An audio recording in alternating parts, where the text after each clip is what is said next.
Hey everybody, so today I have Steffen on our YouTube channel who's going to show you how he scaled one of his clients to $5,000 a day spend, doing a lot more in revenue. And Steffen, could you introduce yourself and tell us a little bit about what you do? Yeah, sure. My name is Steffen and I run a performance marketing agency in Germany. We do mostly Facebook, but I've started getting into YouTube ads about 1.5, 2 years ago. And yeah, most of our clients are in the B2C space. So we have a lot of clients who actually have health products, but it's quite a variety. And this client that we're going to talk about today, we started with on Facebook actually back in the days, but the costs were pretty high, and so we branched out to YouTube. And it literally, in a matter of a few weeks, we just saw way better CPAs there. And then, yeah, I can tell you, like, scaling that offer was much easier than I would have thought. And yeah, today we stand at a few thousand euros a day, which is pretty cool. So what kind of product or what kind of business is this? Yeah, so it's basically a free browser extension that helps consumers save money during online shopping. That's roughly the business model. And it's for the consumer, it's totally free. So obviously the incentive for them is very high. They have nothing to lose. And our clients has corporations basically with a lot of online shops. So that's kind of the business model in a nutshell.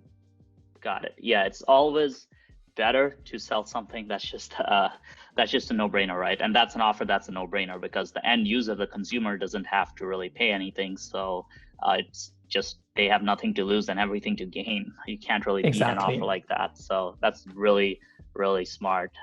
And with this client, when you guys first started, right, like you were doing Facebook and YouTube, why did you end up deciding to scale on YouTube? Was it because the CPAs were lower, or was it because of compliance? Yeah, they did have some compliance issues, but the primary driver was CPA. I still remember when we started with them, the spend was between 10 and 20,000 euros a month. And we couldn't, the CPA was already, I remember, between 5 and 7 euros back then on Facebook. And when we first started on YouTube, it was literally roughly the same spend. It was literally sometimes €1.80 or something. So a crazy difference. Yeah, that's absolutely crazy. And that's a huge difference. So you're in the German market, right?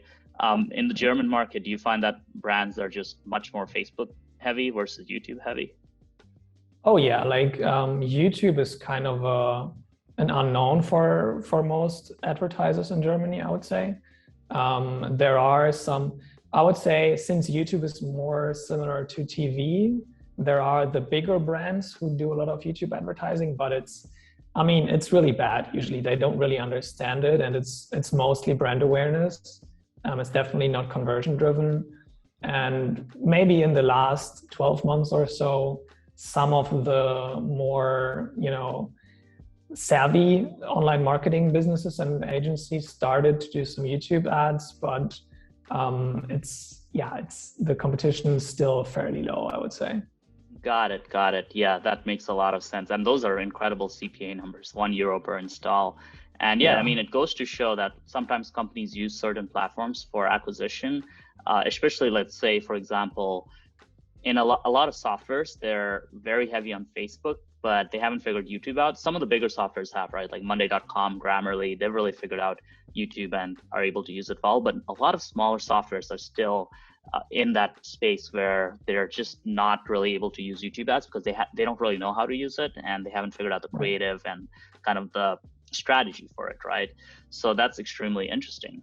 And I believe you mentioned one of the things that you wanted to do is actually kind of walk us through some of these campaigns and how you've set them up, right?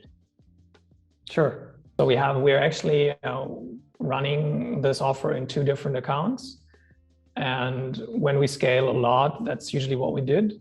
And actually it worked quite well here. Although I have to say the other account is a little more seasoned. Our client is running another business under that account.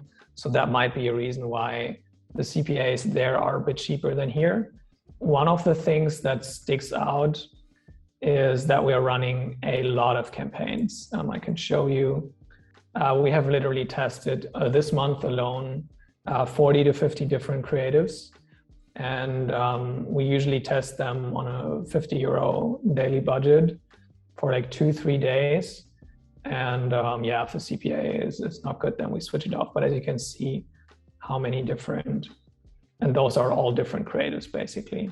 Sometimes we're testing some audiences, but I guess one of the other main takeaways is since the CPA is so cheap, we have been able to get so many conversions, and basically from day one, broad audiences were the best. Got it. So broad audiences kind of just converted much better for you.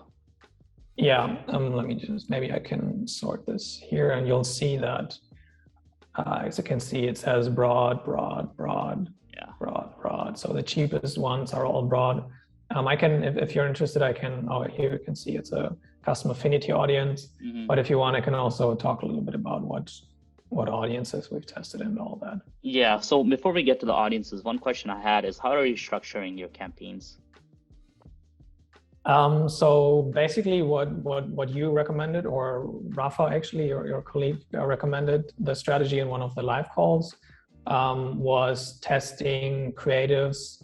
So one campaign, one audience, and then one creative, and then test it for like sort of a small amount or a cheap amount, and just see how it does. I think he was talking about the CTRs, but since our CPA is so low, and we have enough budget, we can just, I use that structure and just let it run for like 36 hours or something.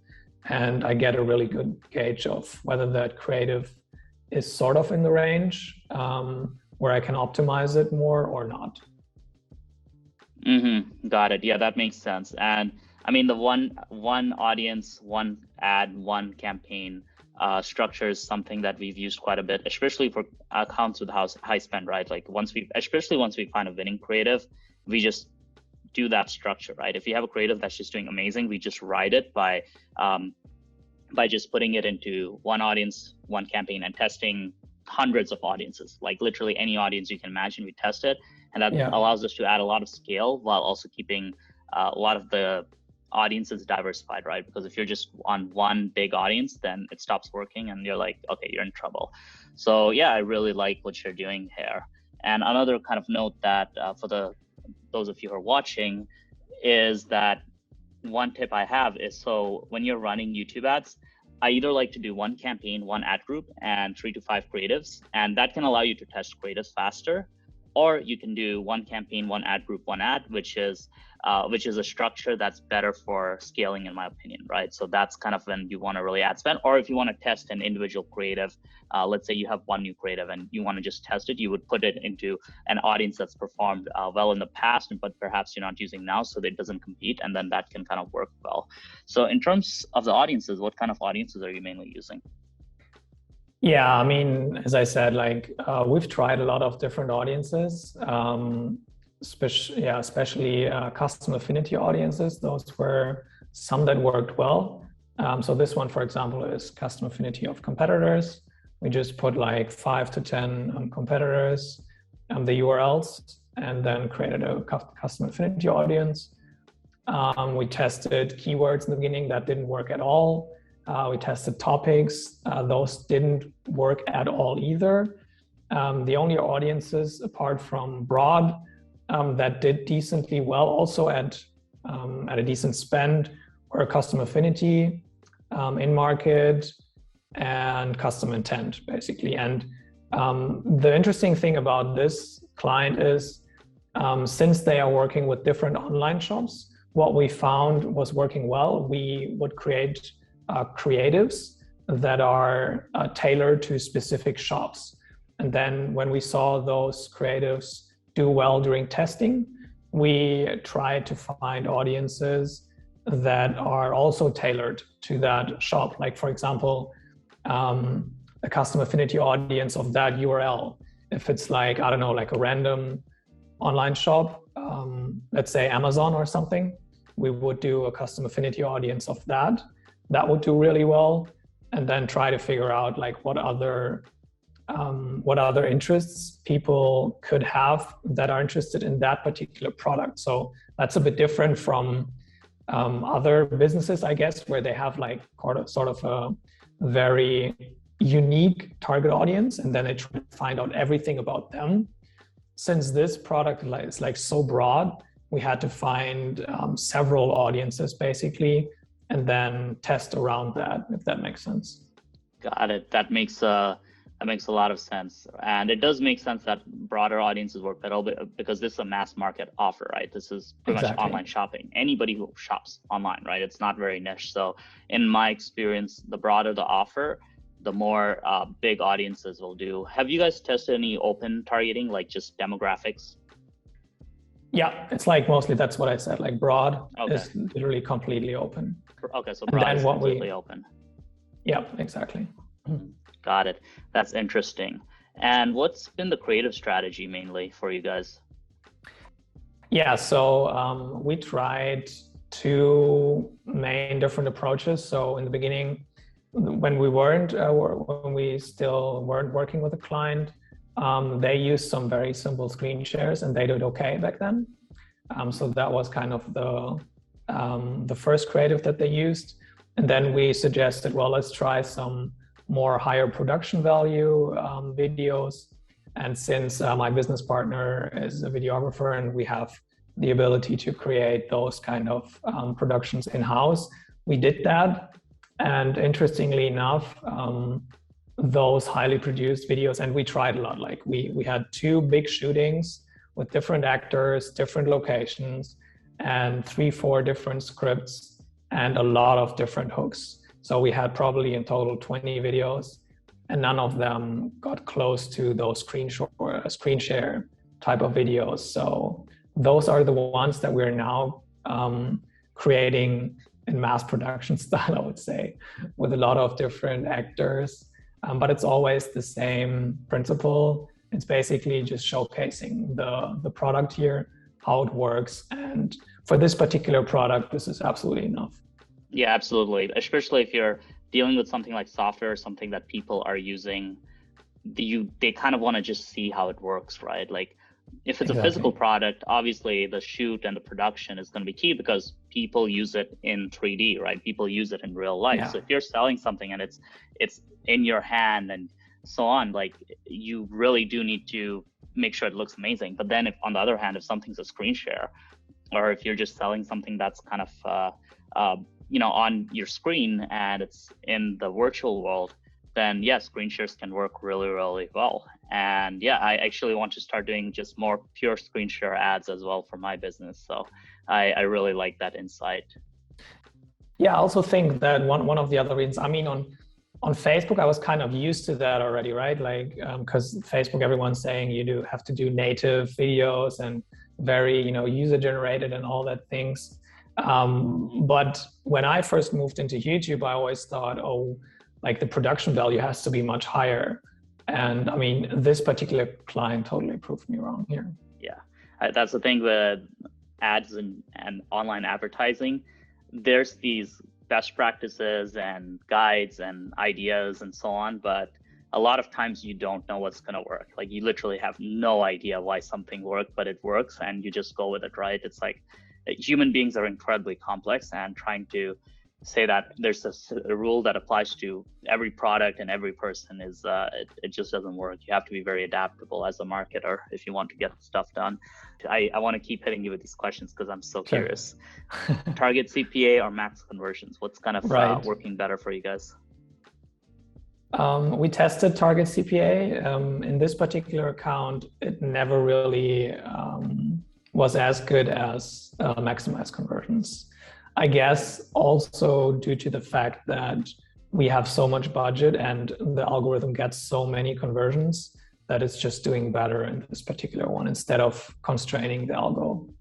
But that's just my hypothesis. Yeah, interesting. We had a very mass market offer in Brazil that for the majority of the lifetime of the account, like the 80% of the lifetime of the account, maximize conversions was doing better than target CPA. So I've definitely seen that with some of these really broad offers where for whatever reason, where the conversion costs are really low and you're able to get conversions at a low cost per conversion, I've noticed that those typically tend to perform quite well. Oh, maybe one thing that like I noticed, like you always speak a lot about CTR.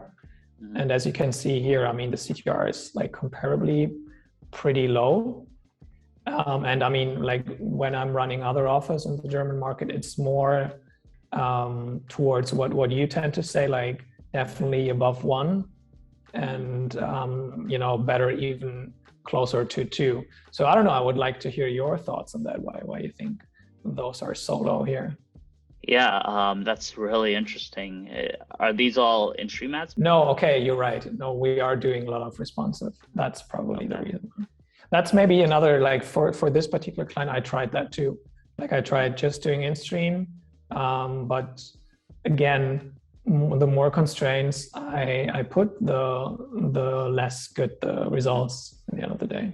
That's kind of what we're seeing as well. When we started out, responsive, like including, you know, responsive, performed worse, but nowadays we're seeing in a lot of accounts that it's actually starting to perform just InStream. So for those of you guys who are not aware, nowadays there's the InStream, skippable InStream, and then there's the option to choose responsive, which will let you do InStream, but also kind of these discovery ads that will show up in the home page or in search results, and then they click on it. So those have been, you know, performing quite well. So I'll be covering them in the channel very soon, so you guys can check that out. That's also interesting about the click-through rate, where I've actually seen the same thing, where there's certain types of offers where the click-through rates can be lower. We have a travel e-commerce company, so they sell travel packages, and we've never had a click-through rate that's consistently been above 1%, even though the account has been profitable. Like we've usually anywhere between 2.5 to 3x ROAS, but it's just that account, the click-through rates are lower. And I do think that's because there's certain types of offers that people will either they'll click on it and they'll like convert, or if they don't click on it, they're just, you know, it's just not for them at that moment, right? While there are other kind of offers in the internet marketing world where it's very heavy on curiosity, right? So if you look at internet marketing offer, right, where you're offering a free training, you're really using a ton of curiosity to give them some sort of free resource, free training, free whatever. So a lot of people who don't actually have that much interest, they're just curious, so they'll go check it out. While with an offer like this, it's pretty much either you want to, you know, install the browser extension or you don't, right? Either you want it, or you just like, you look at it, you're like, nah, I don't really want that. I don't shop online. But it's not, you're not going to be in the middle ground where you're like, oh, I'm really curious, but you know, that's kind of my theory, at least. That's true. Yeah, absolutely. That's the experience that I have had too. Interestingly enough, like also with something like a free plus shipping offer, we've ran that on YouTube as well. It was kind of similar. And I still remember on Facebook, for example, I was always like, back before iOS 14, we used to do like these super complex retargeting strategies.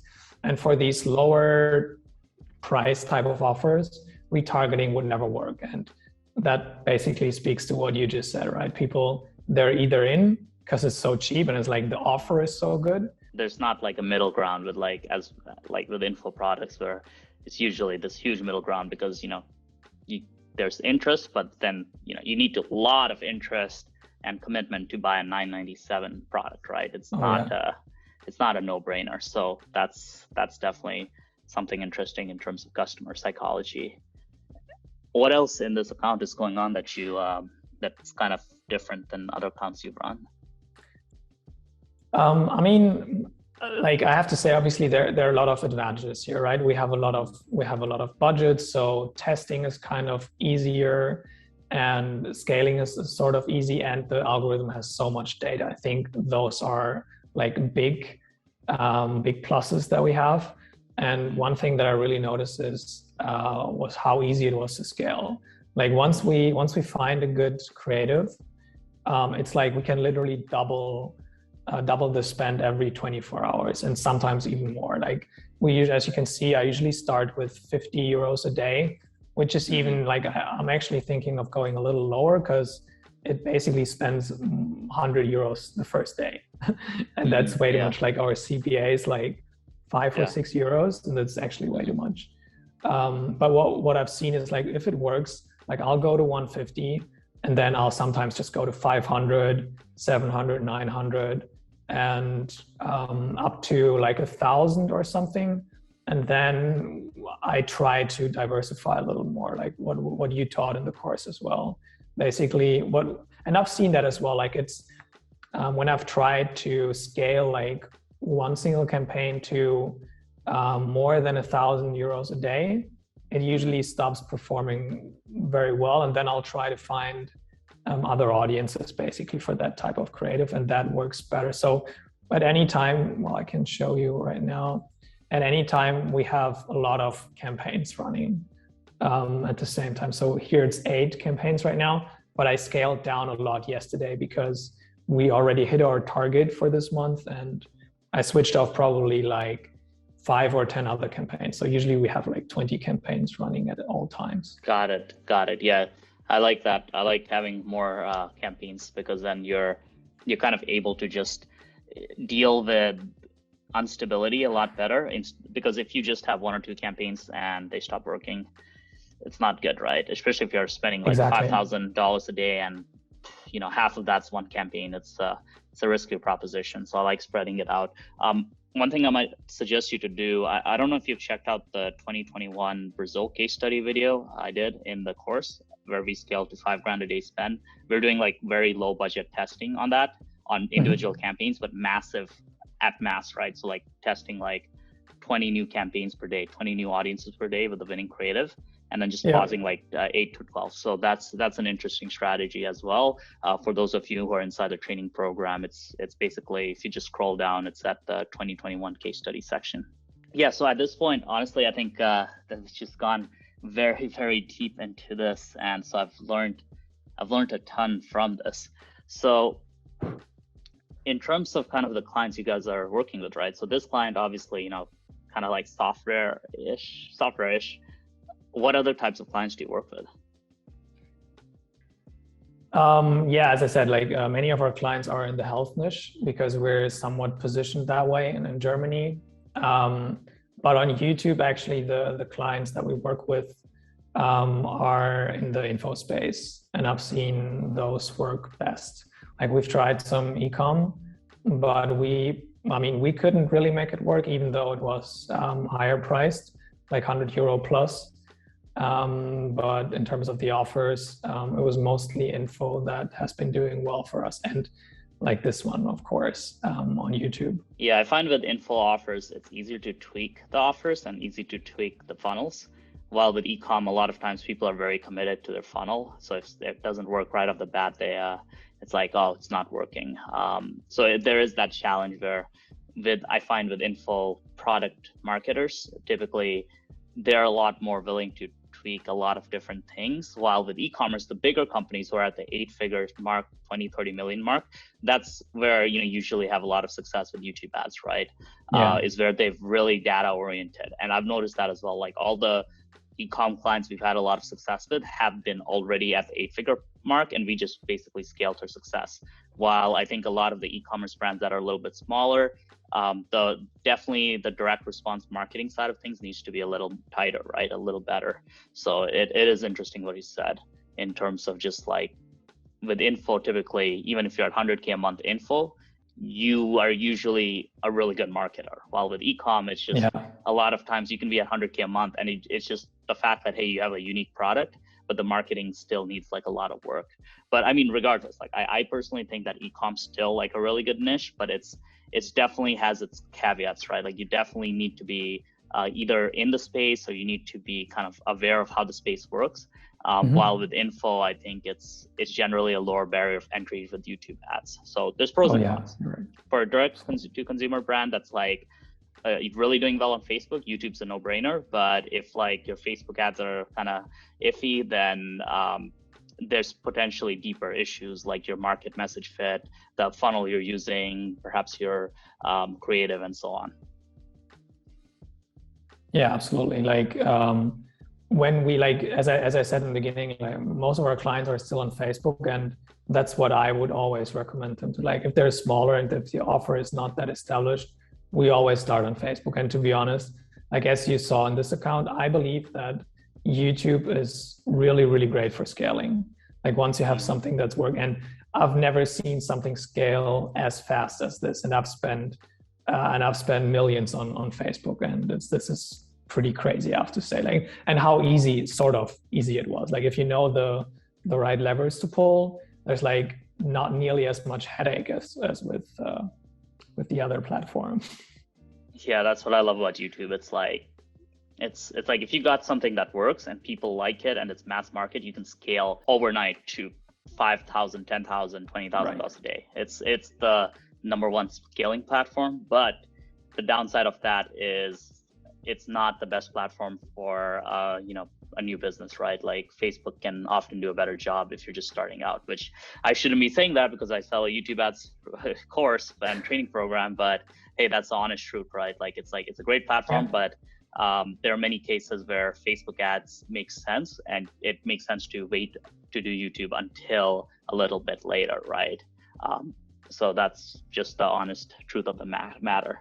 And okay, so that makes a lot of sense to me. What's interesting to me is kind of the story of how you got started. So I remember this was like 2.5 years ago or something. And I think you were messing around with YouTube ads a little bit, right? And I was basically, at that time, I'm still running the agency. Back at that time, all I was doing was running the agency, and I had this idea, hey, I should create a training program. So I basically started pre-selling it. I think the first guy pre-sold it for a very, very low price. I think it was like $97. And you were the second or third guy I pre-sold it to. And I was like, oh my God, this guy paid $150 for my training program. And nowadays it's being sold for a lot more than that, because people are getting like 7-8 figure results. So obviously we've increased the price. We don't want to just create a ton of competition for ourselves. But anyways, you ended up getting in super early, and like at that price point, like one of my first sales for this training program. So that was like super funny. And then like, I guess you started getting deeper into YouTube after that, or how did the story go? Yeah, exactly. Back then, I was still working for another performance marketing agency, and what I saw, like we were spending a lot of money on Facebook back then. We're like a premium Facebook partner, and what I saw was like we were capping out on some accounts, and I was looking for ways to add other platforms. And that's how I joined your Facebook group, and I joined a bunch of other Facebook groups on YouTube ads, because like for me it was the logical next step, because we were already running like video ads on Facebook mostly, and then like compared to, I don't know, native, TikTok wasn't existent back then, and those other small platforms weren't that popular. So for me it was kind of, and I was never like interested in search or anything, because I thought like the video marketing aspect was always interesting to me. So I started, looking for resources in the YouTube market. And well, one of the Facebook groups that I joined was yours. And like the content that you created was, as a beginner for me back then, was perfect. And so I stuck around. And when you launched that course back then, I was like, well, this is a good offer. I'm going to take it. And I haven't been looking back. I mean, yeah. Got it. And what specifically was really useful about the course when you bought it? Well, like it was really in depth in terms of the technical knowledge. I had literally zero technical, or like not zero, but like very little technical knowledge about YouTube ads. And of course, my background and other marketing things was great, was helpful, especially for the funnels. But what I needed was that technical knowledge, and I didn't really find it anywhere. There were some other courses. I bought a lot of other courses. Like that's how I am. Like if I want to learn something, I just try to get as many sources as possible and figure out what's best. And most of the other courses were either outdated, or specifically nowadays, in my opinion, or they didn't go as deep as you did. Like with all, one thing that I really needed to get used to was how the audiences worked. Like it's a bit different on Facebook, and it's still sometimes not easy, like to figure out, okay, what does custom affinity mean? What does custom intent mean? And I had to like wrap my head around that. And that was like where your course really, in my opinion, was much better than all the other ones. And also when it comes to explaining the platform, how the optimization works, and all the, like, if you want to run YouTube as a service, in my opinion, you need to have a lot of technical knowledge as well, right? You need to know what levers to pull. And back then I wasn't that confident in that, right? I knew every single button in Facebook, but I didn't in YouTube. So that was why I liked and still do, because I mean, you're still updating everything, and I'm like, this is the only resource basically that I go to these days. Got it. Yeah, that makes a lot of sense. And what would you say is kind of roughly the ROI you've gotten on this? On the course, personally, several thousand%. I mean, we're charging, you know, on the lower end for YouTube ad services, like 3K a month, and on the higher end, where it's like revenue share or ad spend share, basically, it's, you know, it can easily go into the 5 figures per month. So, I mean, go figure, like, it's a lot. And not to mention my clients. I mean, we've talked about it before. I don't think I can name any numbers, but this particular client that I just showed you, they might sell the company at some point for millions. Got it. Yeah, that's really cool to hear. Yeah, I love hearing that as well, because it's like, yeah, once you're able to kind of get those bigger clients and you start charging those 5-figure a month retainers, that's the best thing in the world, because that really allows you to stockpile cash and really build like a sustainable business. Because, you know, if you're at the 3 to 5K a month mark, yeah, you'll be profitable, you'll have a good like kind of agency, but getting a few of those bigger clients, it adds so much rocket fuel. So yeah, I really appreciate you jumping on this call, running us through this ad account. Yeah, how can people reach out to you if they want to, let's say, hire you guys for ads? I'm sure a lot of people from Germany watch this, so how can they reach out to you? Well, either add me on Facebook or go to resonance.com. Got it. So yeah, guys, if you want to hit him up, I'll have the links below. And thanks again for jumping on this call. I'm super happy to hear about all the success, guys. If you want to get in on the training program, yeah, it's not $150 anymore. It's a lot more expensive than that. But as you can see with Steffen, like, the ROI is there. So yeah, if you want to, there'll be a link below to check that out and jump on a call with us where we can show you inside the training program. And I hope this video was of a lot of value to you guys. I hope you guys learned a couple of cool little tricks from this video, and I will see you guys next time.